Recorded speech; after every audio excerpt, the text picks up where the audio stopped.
मित्रों, आज का जो वीडियो है उसका प्रसंग सुनकर आपको अवश्य आश्चर्य हुआ होगा कि क्या कभी अर्जुन और कृष्ण के बीच भी युद्ध हुआ था। कारण कि दोनों एक दूसरे के काफ़ी प्रिय थे, परंतु यह सच है कि अर्जुन और कृष्ण के बीच इतना भयंकर युद्ध हुआ था कि बीच में शिव जी को आना पड़ा था। इस वीडियो में उस युद्ध के पीछे का कारण और परिणाम सब कुछ बताया गया है। आप कृपया वीडियो को पूरा सुनें, काफ़ी रोचक घटना है। और वीडियो पसंद आए तो मेरे चैनल को लाइक, सब्सक्राइब और शेयर करना नहीं भूलें। मित्रों, हमेशा यह कहा जाता है कि जब भी आप अत्यधिक प्रसन्न हो या ज़्यादा भावना में हो तो उसमें बहकर कोई वादा ना करे या प्रतिज्ञा नहीं करे। भविष्य में वह आपके लिए मुसीबत बन सकता है। और यही वजह था कि जो कृष्ण और अर्जुन के बीच युद्ध का कारण बना। एक समय की बात है, महर्षि गालव नित्य नदी में स्नान कर सूर्य भगवान को जल चढ़ाते थे। एक दिन जब वह ऐसा कर रहे थे तो आकाश मार्ग से चित्रसेन नाम के गंधर्व जा रहे थे। वह अनजाने में ऊपर से थूक फेंक दिए।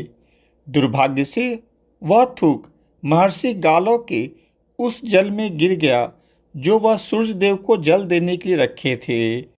जब मुनिवर ने यह देखा तो उन्हें काफ़ी क्रोध आया।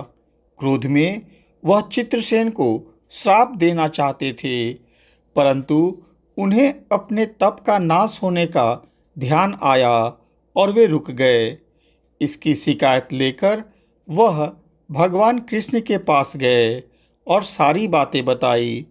मुनिवर की बात सुनकर भगवान कृष्ण तुरंत भावना में बहकर प्रतिज्ञा कर लिए कि वो 24 घंटे के अंदर चित्रसेन का वध कर देंगे।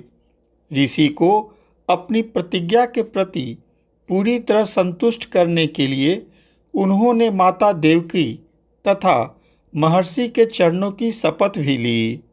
महर्षि गालव अभी कृष्ण के पास से गए ही थे कि वहां नारद मुनि पहुंच गए।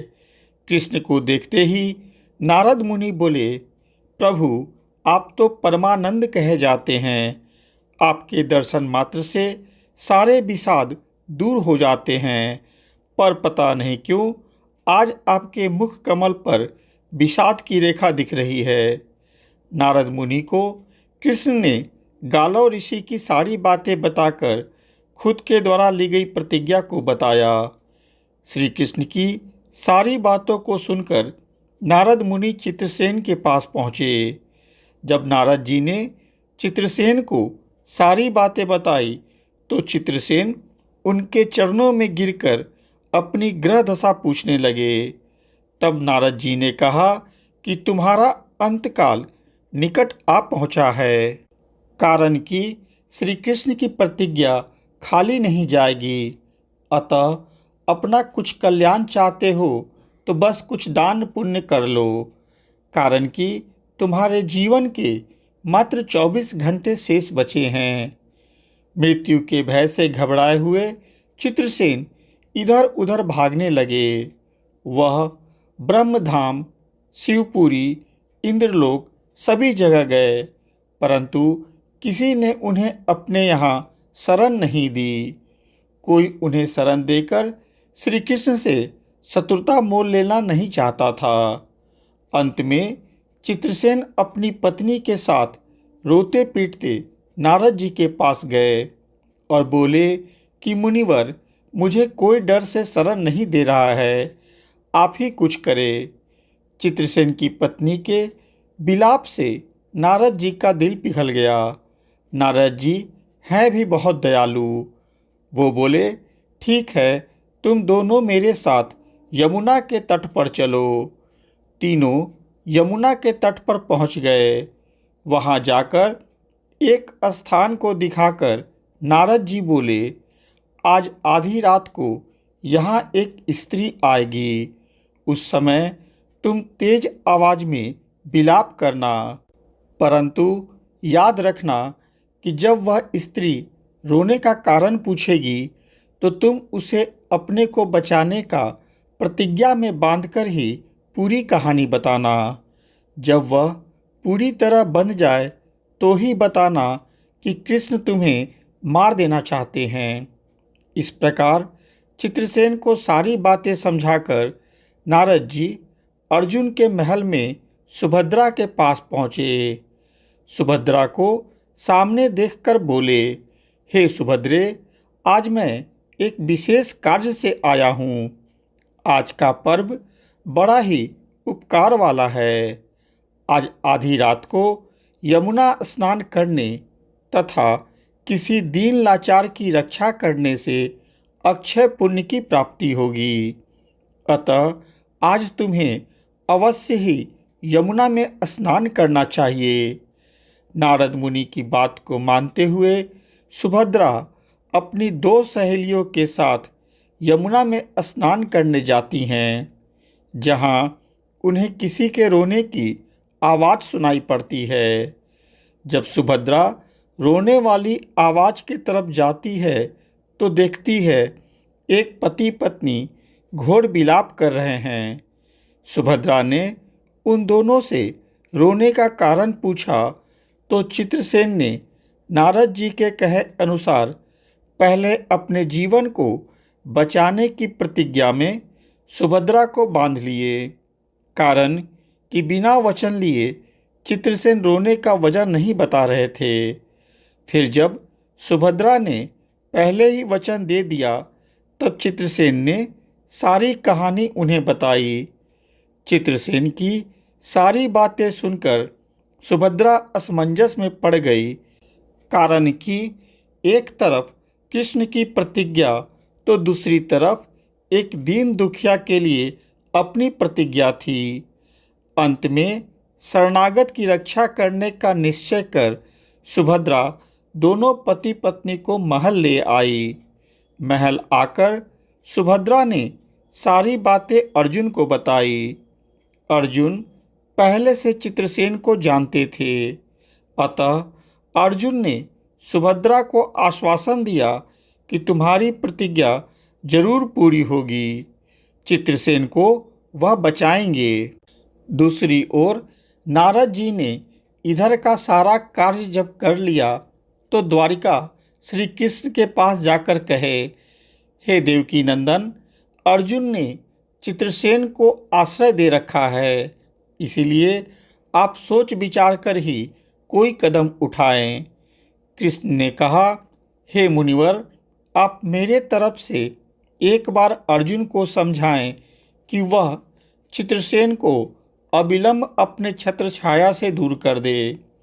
श्री कृष्ण के आदेशानुसार जब नारद अर्जुन को समझाने गए तो अर्जुन ने कहा कि हे मुनिवर, यद्यपि मैं हर प्रकार से श्री कृष्ण के ही शरण में हूँ और मेरे पास सिर्फ उन्हीं का बल है, मैं उनके द्वारा बताए गए क्षत्रिय धर्म से कैसे अलग हो सकता हूँ। मैं उनके बल पर ही अपनी प्रतिज्ञा को पूरा करूँगा। प्रतिज्ञा छोड़ने में तो वो ही समर्थ हैं।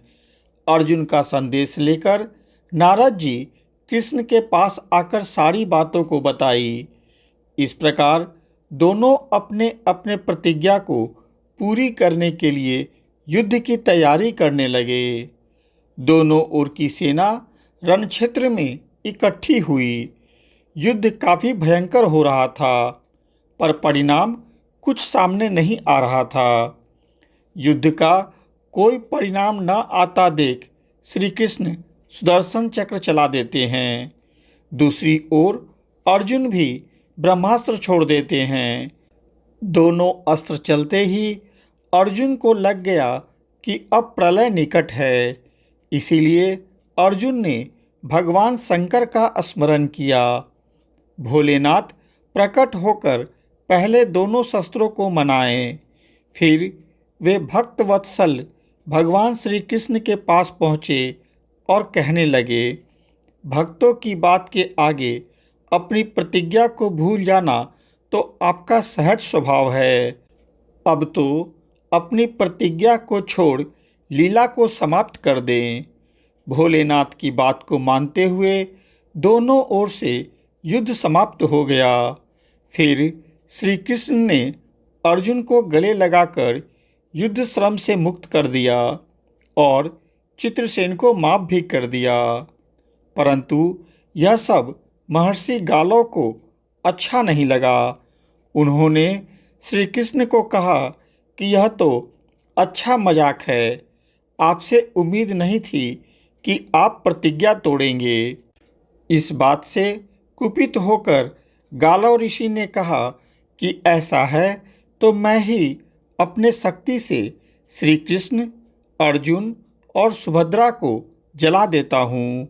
यह बोलकर जैसे ही उन्होंने कमंडल से जल लिया, वैसे ही सुभद्रा बोल उठी कि अगर मैं श्री कृष्ण की सच्ची भक्त हूँ और पतिव्रत्य हूँ तो यह जल जहाँ है वहीं स्थिर हो जाए। महर्षि गालो का जल कमंडल में ही स्थिर हो गया।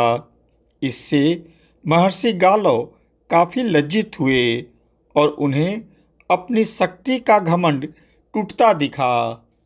मित्रों, मैंने यह जो कहानी आपको बताई, उम्मीद है आपको ये घटना काफ़ी रोचक लगी होगी। ऐसे ही सनातन धर्म से जुड़ी अन्य कहानियों को जानने के लिए मेरे चैनल को लाइक, सब्सक्राइब और शेयर अवश्य कर दे। साथ में बेल बटन भी दबा दे ताकि अगली वीडियो आते ही आपको सूचना मिल जाए। धन्यवाद।